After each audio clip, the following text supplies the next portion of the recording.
Hi, இன்றைக்கி ஒரு யூஸ்ஃபுல்லான டிப்ஸ் சொல்ல போகிறேன். எல்லோரும் ஃபாலோ பண்ணுங்கள்.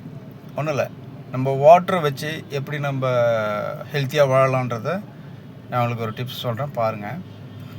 காலையில் 5 o'clock எழுந்துடணும். எழுந்துட்டு ப்ரஷ் பண்ணிவிட்டு 1 லிட்டர் தண்ணி குடிக்கணும். தண்ணி குடிச்சிட்டு வாக்கிங் இல்லை எவ்ரி மூமெண்ட் எக்ஸசைஸ், இந்த மாதிரி யோகா ஏதாச்சும் ஒன்று பண்ணணும். ஏன்னா மூச்சு காற்று நல்லா சுவாசிக்கணும். அப்போ நம்மளுக்கு தண்ணி குடிச்சிட்டு நம்ம வாக்கிங் போகும்போதோ எக்ஸசைஸ் பண்ணும்போதோ நம்ம உடல் கழிவுகள் எல்லாமே வெளியேறும். சரிங்களா? இது பண்ணாலே ஒரு 50 to 60% நம்ம உடலில் இருக்கிற நோய்கள் விலகிடும். சரிங்களா? அடுத்தது சுபபேதி எடுக்கணும். மாதத்துக்கு 2 டைமு கண்டிப்பாக எடுக்கணும். அது ஞாயிற்றுக்கிழமையில் எடுத்துக்கங்க, அதான் எல்லாத்துக்கும் கன்வீனியண்ட்டாக இருக்கும். சரிங்களா?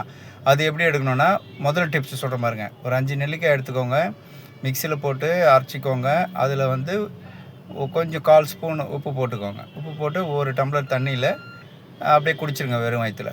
அவ்வளோதான். நீங்கள் ரொட்டீன் லைஃப்பை நீங்கள் என்னென்ன பண்ணுறீங்களோ பண்ணலாம். காலையில் நீங்கள் பிரேக்ஃபாஸ்ட் எடுத்துக்கலாம். எடுத்துக்கிட்ட பிறகு அன்றைக்கி டே ஃபுல்லாக வீட்டில் தான் இருக்கணும்.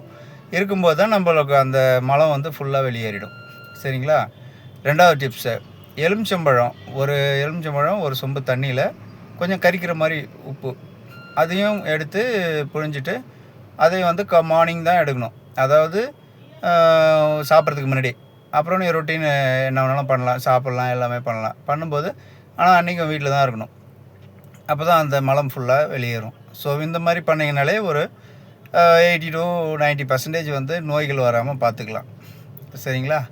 அடுத்தது பார்த்திங்கன்னா, தண்ணி நம்ம எப்போல்லாம் இன்டேக் எடுக்கணும்னு தெரிஞ்சுக்கோங்க. தண்ணி நம்ம யூரின் பாஸ் பண்ணோம்னா ஒன்ஸு எவ்வளோ யூரின் வெளியில் போச்சோ அவ்வளோ வாட்டர் நம்ம இன்டேக் எடுத்துக்கணும். இப்படி மேக்ஸிமம் எடுத்தாலே நிறைய நமக்கு நோய்கள் வராது. ஏன்னா உடம்புல இருக்கிற கழிவுகள்லாம் ஆட்டோமேட்டிக்காக வெளியேற்றும். 2வது, தண்ணி ஒழுங்காக குடிக்கலைன்னா என்ன ஆகும்னா கிட்னியில் கல் ஃபார்ம் ஆகிடும். நிறைய பேருக்கு அந்த ப்ராப்ளம் இருக்குது. அதை யாரும் கேர்லெஸ்ஸாக விட்டுறாங்க. தண்ணி தான் மெயின்.